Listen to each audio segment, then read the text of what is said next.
नमस्कार, मैं फिरोज। आप देखना शुरू कर चुके हैं खोजी न्यूज। आज मुजफ्फरनगर के कलेक्ट्रेट परिसर में रालोद द्वारा धरना दिया जा रहा है। हमारे साथ मौजूद है दो विधायक, एक फुरकाजी विधानसभा सीट से तो दूसरा बुढ़ाना विधानसभा सीट से। आइए जानते हैं किन मुद्दों को लेकर यहाँ पर कलेक्ट्रेट में रालोद द्वारा धरना प्रदर्शन दिया जा रहा है। तो सबसे पहले तो किन किन मुद्दों को लेकर रालोद आज धरना प्रदर्शन देने के लिए कलेक्ट्रेट परिसर में तैयार है, दे रही है? हम राष्ट्रीय लोकदल आज पूरे प्रदेश में मुख्यालयों का प्रदर्शन कर रहा है। उसमें हमारा गन्ने का भुगतान, गन्ने का नया रेट और छुटवा पशु, इन पर 1.5 महीने से हमारा आंदोलन चल रहा है कि हम किसान संदेश के नाम पे हम जनता के बीच जा रहे हैं। विधायक जी अपने क्षेत्र में जा रहे हैं, मैं अपने क्षेत्र में जा रहा हूँ। हमारा संगठन लगा हुआ है, लाखों फार्म हमने भर के और माननीय मुख्यमंत्री जी के पास भेज चुके हैं, लेकिन मुख्यमंत्री जी के यहाँ उनकी कोई सुनवाई नहीं हुई।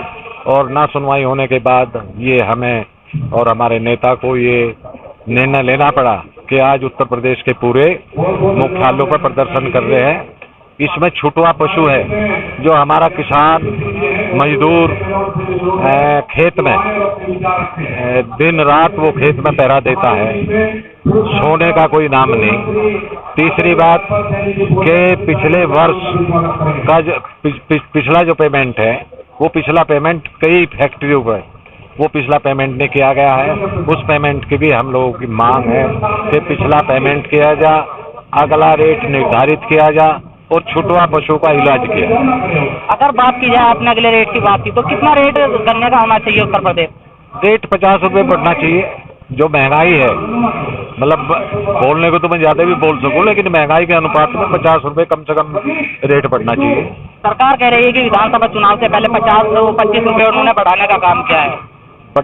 बड़ी विडम्बना की बात है कि अब की बार फैक्ट्री सब लाभ में है और फैक्ट्री रेट बढ़ाना चाहती है और सरकार रेट रोके हुए है।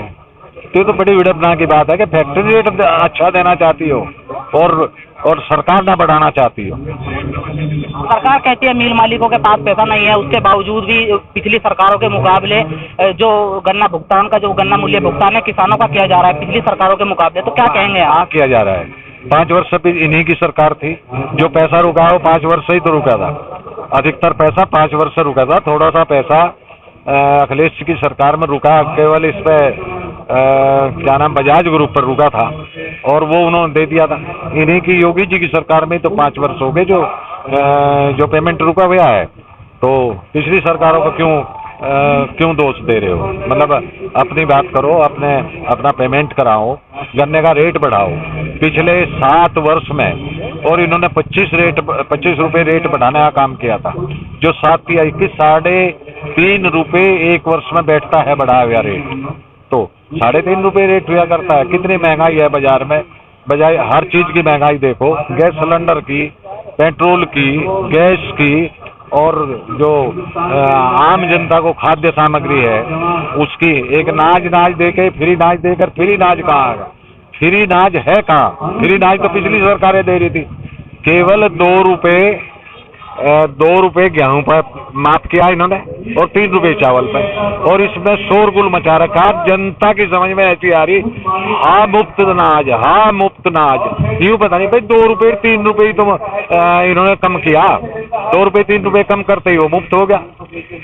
और रालोद के विधानमंडल के नेता हो, तो वो कौन सा सवाल है किसानों का, मजदूर का, जो आपने विधानसभा में उठाने का काम किया है? जो हम विधानसभा के अंदर हमारे 8 विधायक थे और अब 9 विधायक हो गए, और 8 विधायक केवल किसान और मजदूर की समस्या को ही उठा रहे और उठाते रहेंगे और मजबूती से उठाते हैं। कोई क्वेश्चन हमारा, कोई भी क्वेश्चन 8 विधायकों में सिवाय मजदूर और किसान के अलावा क्वेश्चन नहीं मिलने का आपको। और अब की बात फिर उठाऊंगा, मजबूती से उठाऊंगा। तो आप भी फुरकाजी विधानसभा से रालोद के विधायक हैं, तो क्या कहना चाहेंगे, क्या मांगे हैं रालोद की जो धरना देने के लिए यहाँ पर कलेक्ट्रेट परिसर में रालोद के जो विधायक हैं, विधानमंडल के नेता हैं और कार्यकर्ता हैं, उनको आना पड़ा है? मांग किसानों की है। जैसे हमारे विधानमंडल के नेता राज्यपाल माल्यान जी ने सारी बातें वैसे कह दी हैं, लेकिन आज स्थिति किसान की इतनी बुरी है, आज किसान को ये नहीं पता गन्ना डालना मिल में कि वो उसको रेट क्या मिलने वाला है।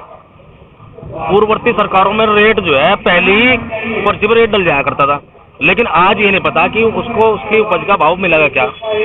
पूरा लगभग सत्र जो है समाप्ति की ओर है, अभी तक जो है कोई गन्ने का भाव डिक्लेयर नहीं करा। पहला बकाया भुगतान है, वही बकाया है जटिल। और आवारा पशु से इतना परेशान किसान है, जो बची कुछ फसल है उसके खेतों में वो आवारा पशु चल रहे हैं।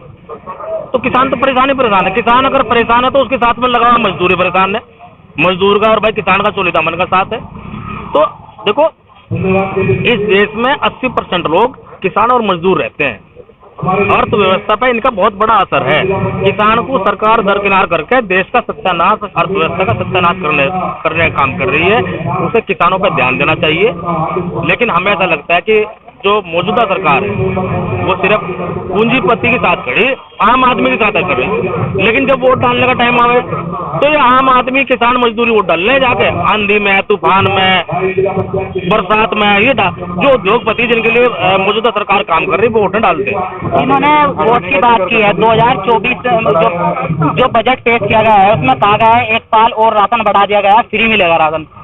तो वोट को लिए 2024 में इलेक्शन है, क्या इस वजह से बढ़ाया गया है क्या, और इसके पीछे क्या मानते हैं? यहाँ की जनता इतनी भली जनता है, इतनी सीधी भोली जनता है। मैं बता तो रहा कि मुफ्त आ कहाँ से गया। अरे भाई 2 रुपये तो किया, 2 रुपये अनाज कम किया, 3 रुपये चावल कम किया और वो मुफ्त हो गया। और तो उसी को ही मुफ्त मान रहे, उसी का एहसान मान रहे। तो आप अडानी को लेकर कुछ कहना चाह रहे थे अभी, तो क्या कहना चाहेंगे आप? अडानी जी, चाहे वो अंबानी हो अडानी हो, अडानी और अंबानी को जितना इन्होंने लोन दिया, पैसा दिया, उनका माफ किया। लोन देना तो चलो लोन दे दिया, लेकिन लाखों करोड़ों रुपए उनके माफ कर देते हैं। किसी किसान का, मजदूर का माफ किया। मजदूर की एक भैंस मर जा, उसकी कहीं डॉक्टरी, कहीं फैक्ट्री, कहीं फला ढिकड़ा, वो 2-4 हजार मिल जाए तो मिल जाए 1 लाख रुपए की भैंस को, वरना उनको मिलने का भी काम नहीं। किसान को कितने क्रेडिट कार्ड पे किसान कितना कर्जदार है, किसी का माफ किया तो माफ करते हैं। ये पूंजीपतियों की, ये पूंजीपतियों की सरकार है, उद्योगपतियों की सरकार है। इसके अलावा इसको गरीब और किसान से कोई लेना देना नहीं। आवारा पशु का एक बड़ा मुद्दा नजर आ रहा है। इलाके में किसान आंदोलन भी किया जा रहा है जयसी मैदान में, 28 जनवरी से शुरू किया गया था। तो आप क्या कहना चाहेंगे? डॉक्टर संजीव बालियान ने कहा था कि पुरकाजी क्षेत्र में, पुरकाजी विधानसभा से आप विधायक हैं, पुरकाजी क्षेत्र में एक बड़ी गौशाला स्थापित की जाएगी, जिसमें जो आवारा पशु फिर रहे हैं वो जो किसानों की फसलें हैं वो नष्ट नहीं करेंगे, वो अपना जो गुजारा है वो उनका वहाँ होगा। डॉक्टर संजीव बालियान जी ने पुरकाजी क्षेत्र में काऊ सेंचुरी घोषणा करी। हमारा विरोध काऊ सेंचुरी से नहीं है, हमारा विरोध सिर्फ उन किसान और मजदूरों की जमीन से है जो वहाँ पट्टेदार हैं और भूमिधर किसान हैं। उनकी लगभग 100-200 बीघे जमीन है, 200 बीघे के आसपास जमीन है। उसे छोड़ के बाकी और जमीन बढ़ा, जमीन तो बहुत पड़ी, वहाँ क्या दिक्कत है? हमारा विवाद ही है, हमारा काऊ सेंचुरी विवाद नहीं। काऊ सेंचुरी बने, किसानों को राहत मिले। अब बनेगी नहीं बनेगी, क्योंकि इनके सारे दावे और जितने भी घोषणाएं हैं खोखली हो सारी। बनते अच्छी बात है, छुटकारा मिले हमें, हमारे किसानों को। आज हमारे किसानों को सारी फसलें चल रहे, आवारा पशु, तो अच्छी बात है। आपने खोखली की बात की, खोखली का एक अर्थ आप बताइए हमारे चैनल के माध्यम से, जनता जानना चाहती है। बताओ उन्होंने क्या करा? 2 करोड़ नौकरी देने की बात मोदी जी ने कही थी, और प्रधानमंत्री जी ने 2022 के चुनाव के दौरान ये कहा था कि हम आवारा पशु के विषय में जो है कोई कार्यक्रम लाएंगे और इसका समाधान करेंगे।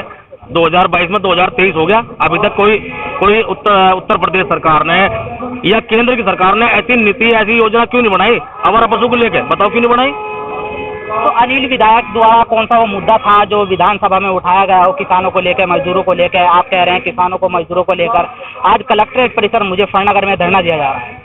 देखो, सबसे बड़ा मुद्दा तो किसानों का ही है भाई। यहाँ जहाँ जिस क्षेत्र में हम रहते हैं, किसान और मजदूर रहे, सब किसान खुश होगा तो मजदूर भी खुश होगा साथ साथ। नहीं, मेरा सवाल विधायक जी है कि जो कौन सा मुद्दा है, किन मांगों को लेकर आपने क्या मुद्दा उठाया विधानसभा में?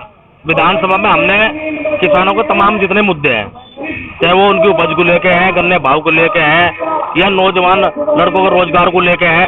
जो जमीनी मुद्दे हैं, जो आम आदमी की जरूरत है, जो आम आदमी की आवश्यकता है, उन सारे मुद्दों को हमने विधानसभा उठाने का काम करा। और अब बजट सत्र चलेगा, फिर उठाओगे।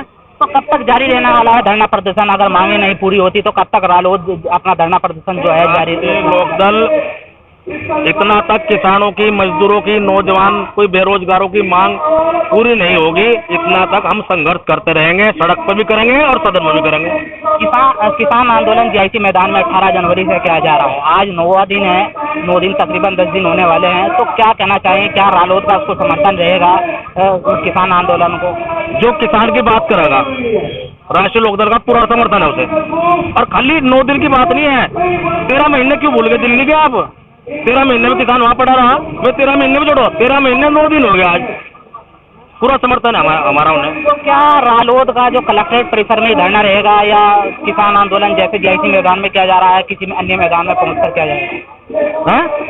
रालोद द्वारा धरना प्रदर्शन यहाँ किया जा रहा है, तो अगर जारी रहा रालोद का धरना प्रदर्शन तो कहाँ रहेगा, या जीआईसी मैदान में किसान आंदोलन के बाद जुट जाएगा? आज जो हमारा प्रदर्शन है, आज ज्ञापन हम देंगे।